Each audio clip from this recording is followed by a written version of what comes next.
I didn't know that through my breath, I can actually have better health. I can be more engaged. It will make me more present. I can be more happy. And beyond that, I actually didn't even know how to breathe properly. Hi, and welcome back to another episode of Think Your Way to an Epic Life. And we've got a real treat today. Sat Gurumukh is an amazing man. He's an amazing businessman, and he also does something very special for our office. He leads us in meditation like I've never been through before. It's nothing like I've ever even heard of before. It's a breathing meditation, and you can come to it once a month, and at the end he's got a free gift for everybody. But you can come to it once a month, and then you can use that meditation throughout your month until the next time you get to a class. So, Sat Gurumukh, thank you so much for being here. Thank you. It's an honor to be here. It is so much fun. So this is your first podcast ever. Yes, this is. Okay, that's pretty fun. Yeah, that's fun. I'm excited. Oh, well, me too. So bring me back to the beginning. Where were you born? Here in Albuquerque. Okay. Born and raised in Nob Hill. Okay. 219 Amherst, which is literally like in the house I was born and on the same street that I now own stores. Pretty crazy, huh? Yeah. Yeah. So, okay, so you were born here in Albuquerque, and what was growing up like? Well, my parents moved here back in 79. My mom from Mexico City, my dad from Columbus, Ohio. They're both 100% Lebanese. And they moved here because in the early 70s, they started practicing Kundalini Yoga and then ended up becoming Sikhs. They were both raised Catholic, but our spiritual teacher then had them end up moving here and starting the ashram in Albuquerque.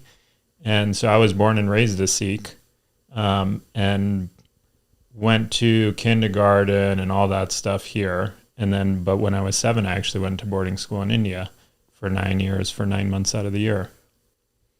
Wow, I had no idea. This is going to be fun. Oh, I had no idea. You didn't know that? No, I did not know that. Okay, so you were born here, and then, first of all, can you please define what a Sikh is?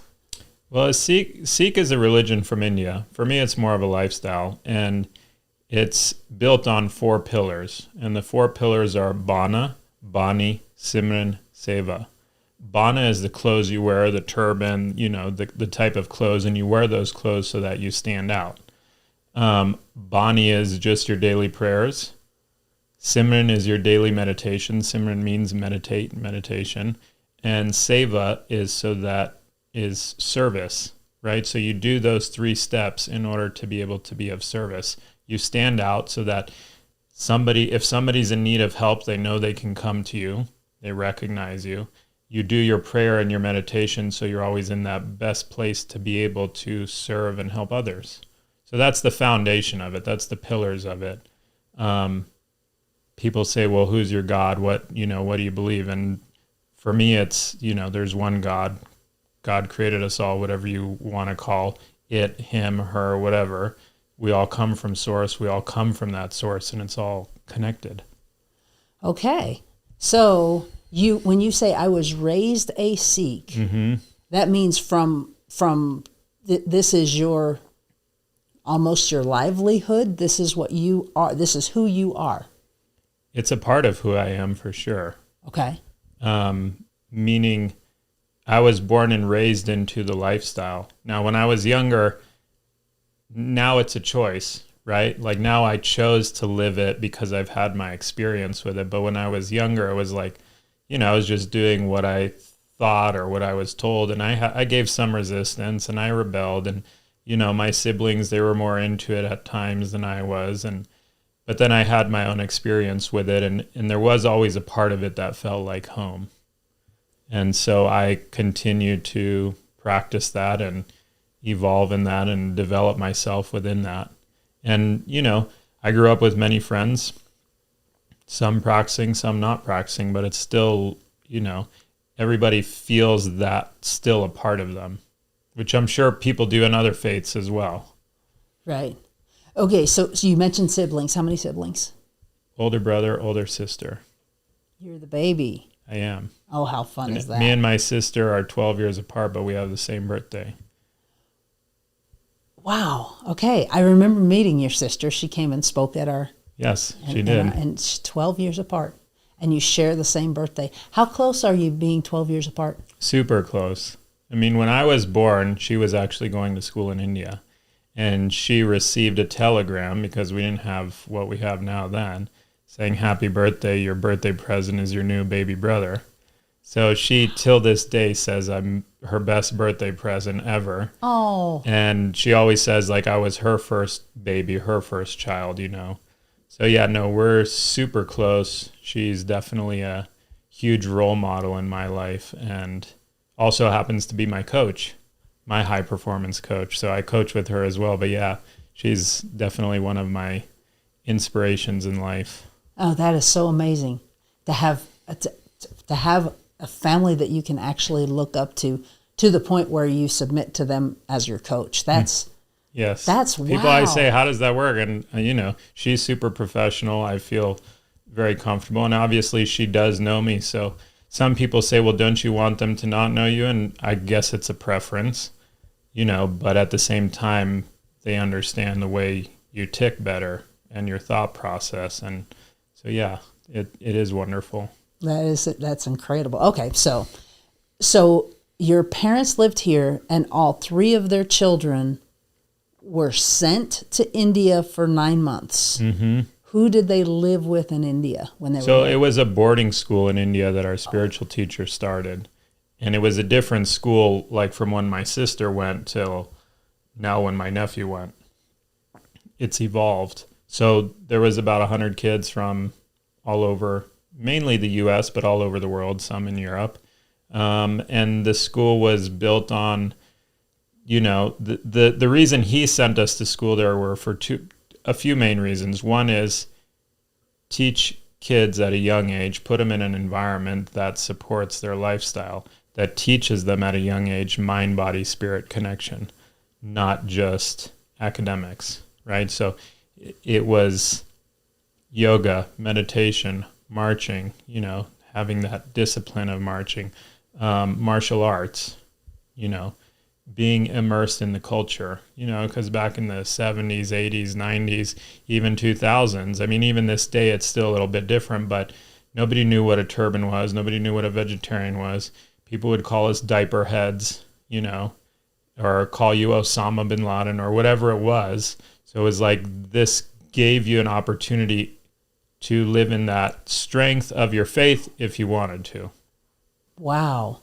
What a gift to be able, we're going to get into how they were able to do this, you know, financially and in every other way, but what a gift to be able to have the option to be able to send your children wherever you want to. That is. Well, I don't know if it was wherever they wanted, but it was in India.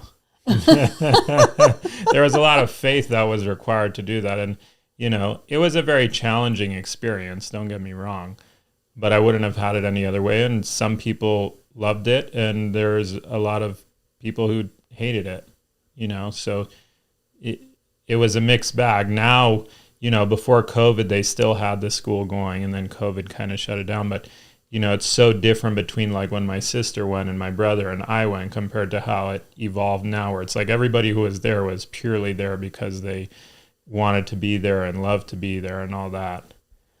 That's so good for, can you imagine how different that would be? Yeah. To be in a place where everyone wanted to be there. Yeah. Yeah. It's a different experience. When I was there, it was half and half. Even I was there, I didn't want to be there sometimes. You know, it was challenging. And it always took me, you know, several months before I got accustomed. Every year I had to go through this process again. You know, by the end of the year I was having a blast and I wouldn't want to go home. And then I'd go home and I'd be like, why are my parents telling me what to do? I lived the whole year without them. I don't need them telling me what to do. And then I'd be excited to go back. But then when I'd get back, it's like you had to make your place cozy again and get accustomed to the new staff members and the new students. You know, it was definitely a rich experience, and it was very challenging. So what would you say are some of the biggest wins or takeaways that you had from that experience that you still use today?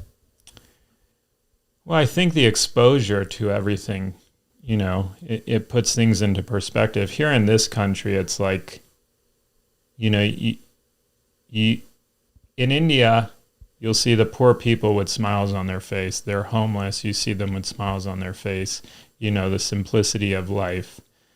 And here, there's so much emphasis put on the Maya, and you have to make this much money. Like, the people are just programmed to be different here. And it's not our fault. It's just the amount of access, media, everything that we have that really is shaping the psyche of the individuals, right? So I would say that was one thing that was a culture shock. India, it's very much about hospitality, service. In India, elders are so revered and respected, and here in the U.S., unless it's, somebody who's not from this country, people are putting their parents in homes.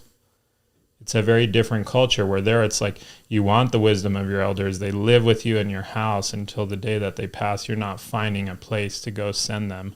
So just a lot of that differences, being in that environment, learning how to take care of myself. I also got to spend incredible time, at our temple there, waking up at 2 a.m, going to the temple, cleaning the floors of the temple, dipping in the holy waters that are like very healing and all that, and being able to develop that relationship with my faith. Right. And you are one of the most personable people I've ever known. Thank you. You're welcome. That was developed, right? Because it had to be. You left the security of mom and dad and big brother. Well, big brother and big sister were already out of school by the time you were in. My brother wasn't. Oh, okay. I would say yes and no. I think that comes from my family in general. We're Lebanese. My mom's from Mexico. It's very like personable, very social, very like loving. Everything revolves around food in our family. And I think it was like, it is also like that as Sikhs. The Sikhs are known for serving, hundreds of thousands of people every day, free food at the main temple in India. Doesn't matter what walk of life. At the Golden Temple, they serve over 100,000 people free food every day. And then that happens in Gurdwaras all over the world, the Sikh temples. So that part of the faith is very strong in that, but also my parents and family, I think, were like that before they became Sikhs too. Okay. Yeah. Oh, this is fascinating. Okay. So now you graduated and you came back, and your trips to India, no? No. So okay. after 10th grade, I came back to the States, and my body ended up getting sick. My body was diagnosed with MS when I was 16. So I didn't go back to school for 11th grade. I ended up staying here for 11th grade and doing homeschooling. And then 12th grade, they wanted me to redo all these classes, and I said, thank you, but no thank you. So I ended up getting my GED. So a big part of my journey actually started also, like my evolution was from my body being diagnosed at a young age with MS till about 4 years ago. Okay, tell me more, please. Okay. So, what do you want to know? Well, you can't just tell me, this man who's sitting here very healthy, that you have MS. Well, I don't have MS anymore. Okay, I had so MS. how does that happen? Well, I would say by the grace of, the divine, right? That's one way to put it. I don't think I did it on my own, between the support you have and, all these other contributing factors. But if you want me to break it down for me, it was a 16-year journey. When I was 16 and my body was diagnosed, it was about, they said, oh, this is something you're going to have to live with your whole life, and you can't ever heal yourself. And I said, F that, I don't buy it. Yes. So I was always on a mission to heal myself. Now, life gets the best of you, you start to grow up, you start to get older, and it's not the same when you're 16 as when you're 20, 25, 30. But what it taught me was discipline at a young age, learning to take care of my physical body at a young age, not really having an option in my mind. Yeah, sure, I had an option because I could let my body deteriorate, I could do all these things, but that wasn't my path. So when I had all these different steps in the journey, but I would say it came down to a few different things. One is you have to have the belief and the mindset that you can't heal yourself. If you don't think you can heal yourself, then, what's the whole saying? Whether you believe you can or believe you can't, either way, you're right. Correct. Right? Mm-hmm. So I think that was part of it. The second thing was lifestyle. Choosing a healthy lifestyle, meaning eating healthy, meditating, yoga, staying active, keeping your stress minimum.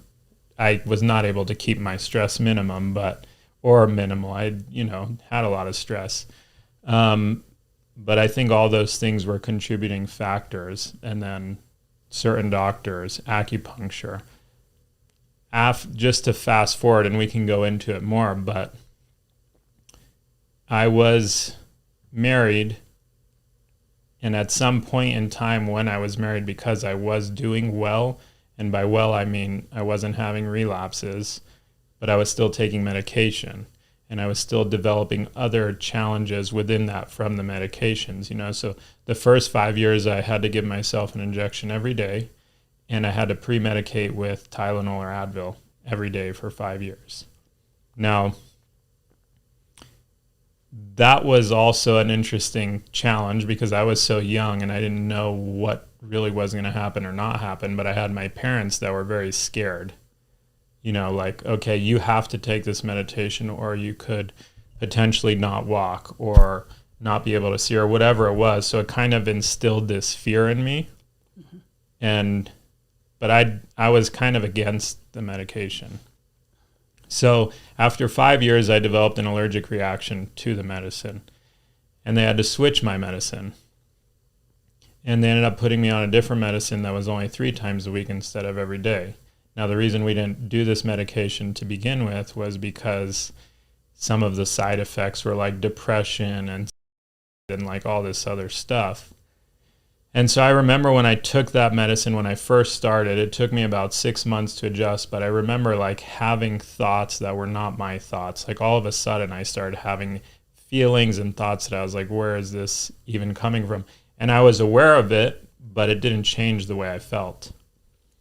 So the reason I was mentioning the marriage is because at some point within the marriage and everything, like I was more focused on the marriage and the partnership that I kind of lost sight of that I wanted to actually heal myself and not be on medication. And because I was doing well, everybody's like, if it's not broken, why are you going to try and fix it? But something didn't align with me in that. Now, fast forward, I ended up getting divorced. And then my thought after maybe half a year after I was divorced, I was like, oh, I forgot. Like, this is actually really important to me to heal myself and not be on this medication. And so then that journey started. And that was again through Ayurveda was actually the main thing, and through meditation and mindset and belief. And then at some point I just said, I'm done. I mean, there were many things. It's a whole long story. If I were to get into that, it would eat up this podcast and like 3 others. But, now it's been four years and a couple months. I haven't been on any medication. I feel the best I've ever felt, have the energy that I want to have. And it, by the grace of God, it has not affected me. And when I went to go get a test done, they told me, I went and had an MRI done. And I didn't tell them I had stopped taking the medication. And they said, they got the results back, and they said, they did an MRI of my brain, and they said, well, everything looks the same. There's just scar tissue. There's no new lesions. We just see scar tissue. So whatever you're doing, keep doing it. And I said, well, it's funny you mentioned that because I haven't been taking medication for the last year. And so they're like, well, we'll just monitor it. I said, okay. Wow. Yeah. Oh my gosh, that's very exciting. Very good stuff. All right. So, that's a lot. Yes. So you conquered MS by the time you were 32 years old. Well, I don't know if I conquered it by then, but I'd made the choice. I mean, that deciding to go off medication, all that, was a whole other challenge and defining moment in my life. Mm-hmm. So it was at 32, I was just turning 32. And I actually went to a Dr. Joe Dispenza workshop retreat in Cancun. And it was all about meditation and learning how to heal yourself, through your own ability. And when I got there, I'd brought my medication. But when I got there, I also never took it. And then I decided if I really believe that I'm healed or I want to be healed, then that medication was no longer in alignment with that new self. So I just said, I'm done. Good for you. Yes, it was scary too. It is scary. I've got some medical issues myself that if I was to do what the medical people want me to do, pretty sure I would not be here.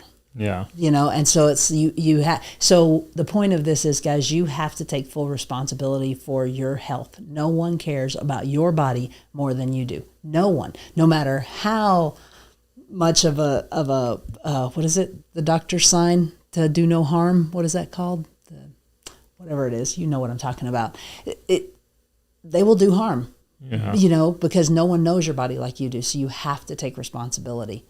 Yeah, and I think part of it is that they don't intend to do harm, and nobody knows your body better than you. That's one thing. However, there's also they're only trained in what they're trained in. They don't know what they don't know, and most of them don't believe what they haven't seen or hasn't been proven to them scientifically. Now, the medical system here, too, in general, is not built on making people healthy. It's built on suppressing symptoms, not going to the root cause, and then it's also driven by the pharmaceutical companies and the industry. So there's a lot at play, and it's I think there is a strong place for Western medicine. However, it's not the, end all be all. Absolutely. Please don't take offense. Anybody who's in Western medicine, I don't mean it to be offensive. I really don't. If I was in a car wreck and broke my leg, let me tell you, I'd be like, please, doctor, handle this, put me back together, sew me up. However, like you said, there's so much more that people don't know. Have you read Tony Robbins and Peter Diamandis' book, Life Force? No, but I know of it, and I was just watching something on it too. Yeah, it's fascinating. Yeah, it is fascinating how much and the information is coming so fast that there's no one who can keep up with it. However, who's the most motivated to understand muscular dystrophy? Or the person who has it, that's who's going to want to know the most. They're going to do the most research. So good for you. Yeah. It's technology has come so far now. I think part of the challenge is that I don't think most Western medical doctors are in tune and aligned with is so much of what they do and what they prescribe or what they quote unquote diagnose, a lot of the outcome of that patient is in the delivery of the doctor. Mm-hmm. So if a doctor comes to you and tells you you have no hope, well, chances are you're going to feel that. And if you take that into your being, chances are you're not going to have as much hope as if they delivered it in a different way. And I get it. Some doctors may say, well, I'm just doing my job and this is what I've seen. However, it's still not, there's so many, spontaneous healings and so many different things that have happened to people, where they've healed themselves of stage 4 cancers and done all kinds of stuff. And obviously there's the reverse of that where that hasn't happened, and everybody has a different, path. But with the technology these days and the amount of information, anything I believe is possible. Okay, so this is so much fun, and we have to get to who you are today and all the different things that you do. This is just, you are stunning. I tried looking you up and Googling you, and it was just like, wow. How Really? often do you didn't know that? I Huh? know. How often do you go to India now? Well, pre-COVID, it was once a year at least, because we do a lot of buying there, for our business. But I did just go for my birthday because I had an auspicious birthday, and I went literally for 3 days just to go to the temple, bow my head, dip in the holy waters, be with some like my family. We all went over there and, prayed, meditated, got into that energy and vibration, and came back. 3 days. How many hours did you have to fly? Well, originally I was going to be more in the air traveling than I was going to be on the ground, but then I ended up staying one extra day because my nephew was also with us, and he got to play music in the temple for his first time. So it was like, oh, I can't miss this. No, you can't. Yeah. So, yeah. Wow. Okay. But yeah, typically once a year. Maybe it'll start to become more depending on the business needs and all that. Okay. So what are all the businesses that you are in? Mainly, I own a brand called Sook Money, which is a lifestyle brand that sells furnishings, home decor, and jewelry.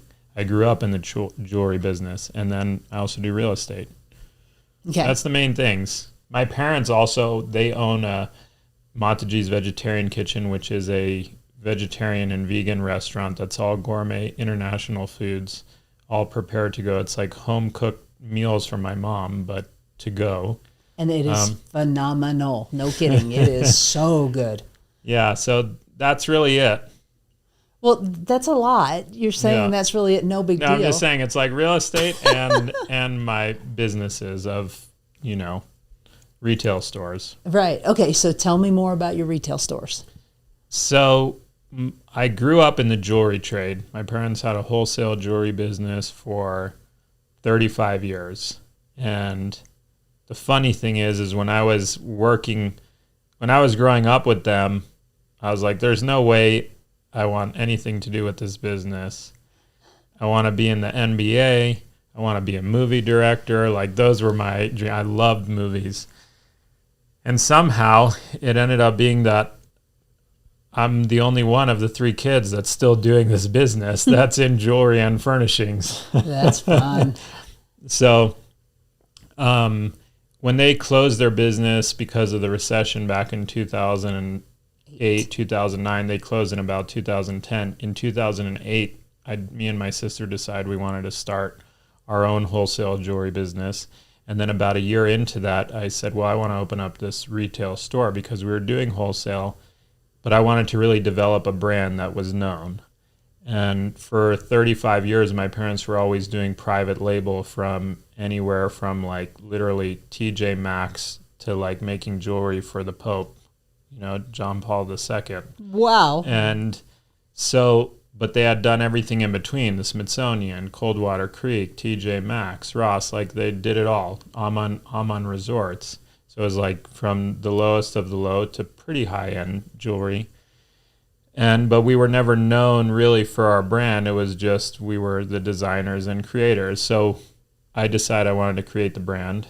When I wanted to open the retail store, my whole family thought, oh, you're crazy. Like, why do you want to do retail? I was like, well, this is what I want to do. So I started in Nob Hill on the same street that I was born on, 105 Amherst, and I was born at 219 Amherst. So then it has just slowly evolved. We always sold small home decor items. Then everybody wanted to take a piece home or make their home feel like our store. So then naturally evolved because I have a friend that I also went to school with in India that had been importing furniture from here from India for 15 years. So then I was like, oh, there's a space across the street. Let's do more of the imports now too. And then it turned into the home store and the jewelry store. Now it's crossing over into more of the lifestyle lane of like everything that we do and create is very intentional, whether it's your space, designing your environment. And now we're incorporating the science of Vastu Shastra, which is the science of Indian architecture, right? So like feng shui, but the Indian version and a much older version, it's 6,000 years old. So like the placement of things in your home and how to create your home or your workspace so that it brings more peace, happiness, and prosperity into your life. Who doesn't want more of that, right? So there's a very specific way to create the energy in the home to be able to do that, or in the workplace. To the two things that it really does is one, it creates better relationship between employer, employee, and also clients, and promote business growth. So that's from the design standpoint of the furniture and the furnishings and spaces. Then from the jewelry standpoint, it's about, designing for people, creating something that people really connect to their essence, that either reminds them of something or makes them feel a certain way, right? Like enhances them in some way by using the natural powers of these gemstones to assist them on their path so that they can be more successful in whatever it is that they're choosing to do. Okay. Well, it sounds like you're very much in alignment on everything that you're doing. It seems to be happening. That's a very good thing. It's a very good thing. So what brought you into real estate? I think I've always had a passion for real estate and for business. I was able to buy my first investment property when I was like 18. What? Yeah, and the reason for that was, I didn't go and finance, like I went and got a mortgage, but when I was 18 and 19, I happened to take some incredible pictures of the Golden Temple that had never been taken before, and I decided to sell them. And I made some really good money selling my photography, at certain events. And so I took that money, saved it to put a down payment on a home that I would then turn into a rental. And so I always had that passion. And then later on, having the home store and, realizing I could help people furnish their homes, I could help them buy their homes or help them sell and stage their homes. It just felt like it was in natural alignment and a vertical to be able to do that. Okay. So how did you end up aligning with someone as amazing as Ashley Schaefer? That's a divine intervention. Tell me more. That's one of my favorite stories, actually. So I have a friend, and this was in my... One second. Ashley Schaefer is his team leader. Sorry. In case you don't know, in real estate, sometimes there's teams, and she's his team leader. Yeah. So I had a friend, they wanted to sell their house. I think I was maybe a year into the business, and I ended up going to see their house. They ended up also talking to Ashley at that point. And I actually didn't feel like I wanted to sell their house because the wife had, it seemed like they were under a lot of pressure and like wanted to get it done and like, do it fast. And so I didn't really follow up with them, but like intentionally.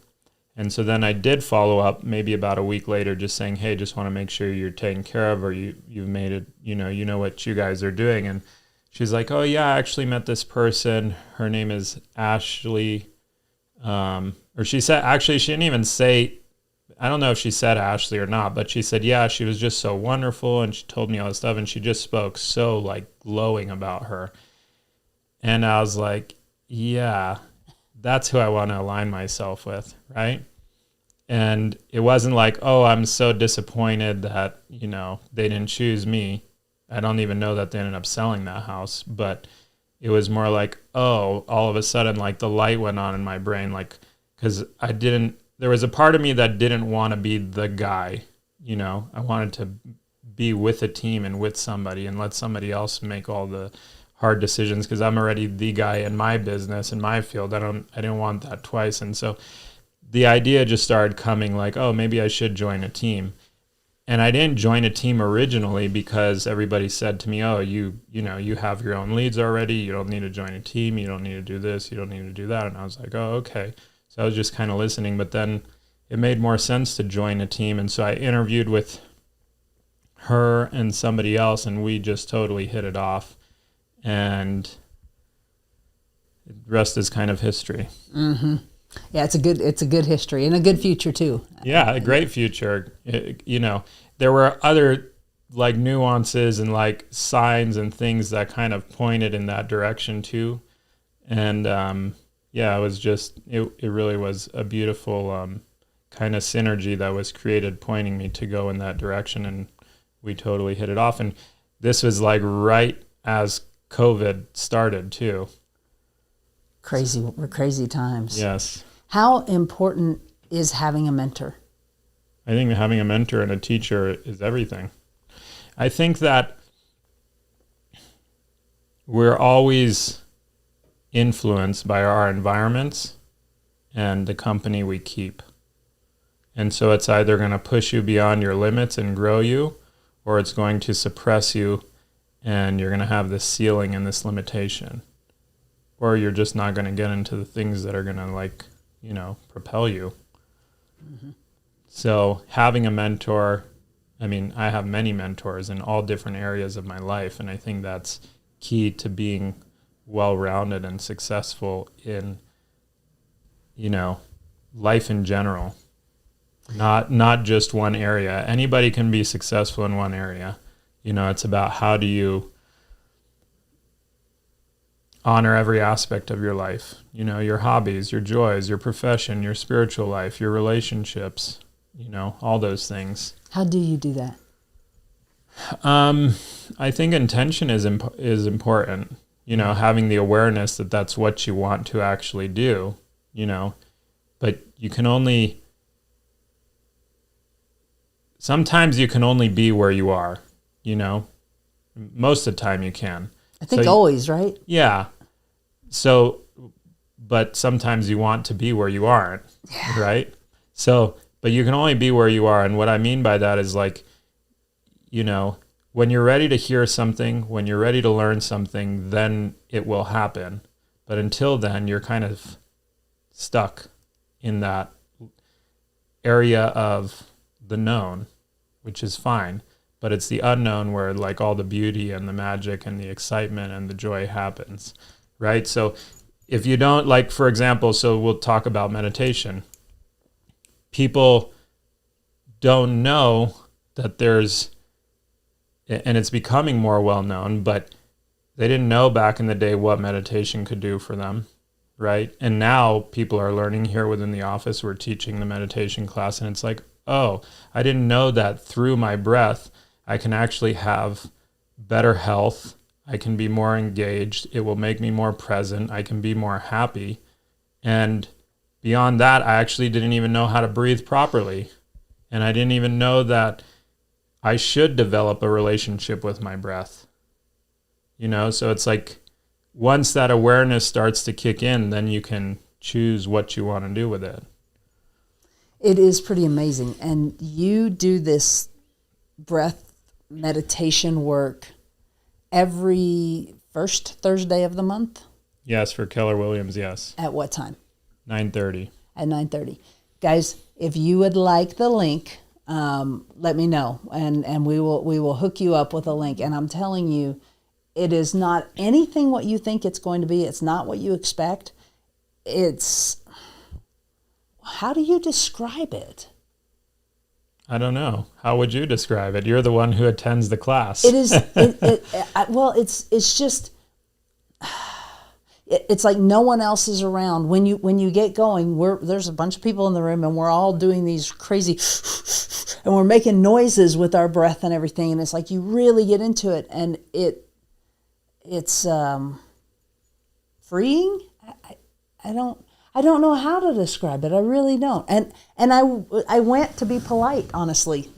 at the beginning. Yeah. I was just being polite. I'm like, oh, okay, I'll be polite and I'll come to this. Now I hate when I have to miss. I mean, I literally hate missing because it's like something that you're doing for you. Like you care about you enough to say, okay, I matter and I'm going to do this for myself, even if I don't understand it. Sometimes, guys, some of my biggest jumps have been when I just said, okay, someone I respect says this works, so I'm going to try it. That's what I'm asking you to do. Just try it and see what it does for you. And so how long do you think someone has to meditate? How often before they feel the effects? I mean, I think it can be instantaneous, as you've experienced in the class. You know, you might instantly feel more peaceful. You might instantly feel more angry. Whatever it is that needs to come up. I mean, the truth is meditation is the same thing as taking a shower. Okay? So what I mean by that is you take a shower to clean your physical body. Meditation is what cleans and cleanses the subconscious mind, which is where all the garbage is stored, right? All the traumas that you had growing up, maybe even yesterday, whatever it is that you hold on to that's not really serving you, or maybe it is still serving you, but you're ready to let it go, right? Right. How do you clean the subconscious mind? Through meditation. How do you clean out all the garbage that comes in every day, known or unknown? You don't know what's coming at you. I mean, there's so much in this day and age with the technology and the social media and the movies and the subliminal messaging and the this news and the that news. How do you develop the own internal strength and peace amidst all that chaos? What tools do you have to be able to remain steady in the home of your own self? And meditation is one of those tools. I heard you say it once, and I have said it because I tell everybody they need to come to your class. I heard you say meditation is like a shower for your brain. Mm-hmm.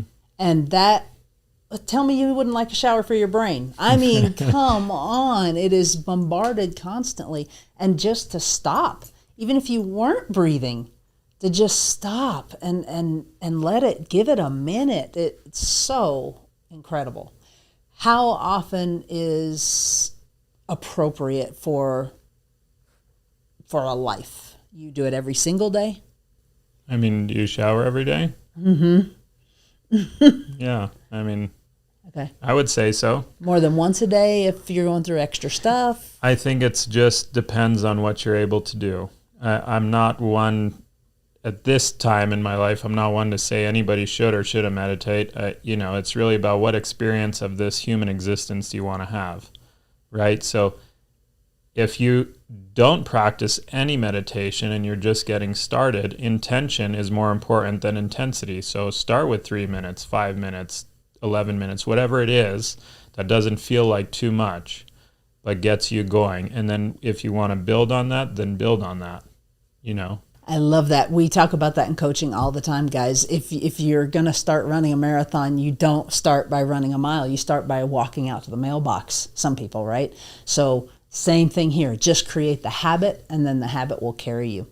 All right. So I would like to add something to that. I think it's important to understand the motivation on why you're choosing to do something, because that will carry more weight to it than if you just say you want to do it. Well, why do you want to do it? I mean, and what's it going to do for you, and making sure you connect to that purpose, because motivation comes and goes, right? And it's really easy to, start to feel lazy, start to feel unmotivated. Most people, they try something new, they get so inspired and excited, and then as that dwindles, so does their practice, instead of understanding that it is an ebb and flow. And some days you're going to have a great experience and other days you're not. And that's okay. The important thing is just to remain steady and consistent through that. why do you do this for us? Why do you come here every month and do this for us? Well, because it's a way to give back to the community and share. And, my spiritual teacher, said he came to create teachers, not students. So, and what he meant by that was, how can I share this enough that it shares with other people, that then they can share it, and that continues to build. It's about sharing the technology and the awareness and the consciousness of these practices that will really help minimize human suffering. Not eliminate, but minimize it. Absolutely. So where is most human suffering? As far not what location geographically, but The mind. Thank you. Thank you. And I know that sounds ridiculous. I get it. It sounds ridiculous. However, if you're suffering right now, if you're going through something right now and you're you're really seriously suffering, the fact that you're still watching this is awesome. Thank you. Thank you so much for doing that. And listen and just try it. Just try it, because the whole point is to like you said, cleanse all that nastiness, get it out of there, and then you get to start fresh. Right? Is that pretty much it? Yes, absolutely. Okay. Books, podcasts, anything you recommend? I mean, I think Dr. Joe Dispenza has some great books that really are helping people, and he's helped me a lot too. He has a few books, one called You Are the Placebo, and 2, Breaking the Habit of Being Yourself. And then the third one is Becoming Supernatural. And he actually explains meditation in a very beautiful way and in a contemporary language that people can relate to. So I would say those are awesome. Okay. I haven't read them all. I've just gone to his workshops, and I have read most of Becoming Supernatural, but I'm familiar with the teachings of it. Okay. Joe Dispenza is the place to look. Yeah, that's great. I mean, I think any podcast that's, I listen to everybody. I listen to Tony Robbins. I listen to Brendan Burchard. I listen to Lewis Howes. Any of these people, anybody who's going to give you material that uplifts you or gives you hope or motivates you or shares something new with you, I think they're all great. And I also think Sadhguru, he does really beautiful work too. Who? Sadhguru. Look him up. Okay. He's always being interviewed on different podcasts. He's also a I know who he is. Yeah. I know who he is. Yeah. The long white beard. Yeah. Yeah, he's awesome. Yeah. Okay, very good. I thought you were saying yourself. No. I was like, he does beautiful work. You should see the jewelry. Yeah. You should check it out. All right, guys, please do go down and check out the jewelry store and the furniture store and meet Sat Gudamat and his beautiful family. They will make you feel like you are family immediately, instantly. I met your dad once. My husband and I were walking downtown, and we were going to lunch, or we had just left lunch. I think we had just left lunch. And we just saw the menu on the thing, and it's like, oh, I'm a vegan. There's a vegetarian and vegan. And so I was out there, and your dad came out, and he's like, why do you come in here? Come in. And he's like making us taste everything. And he didn't know me from Adam. And it just was like, I went to his home. It was wonderful. So please go check it out, guys. Any last words of wisdom for our listeners? It's a good question. I think it's just important to start. Wherever you're at, just start.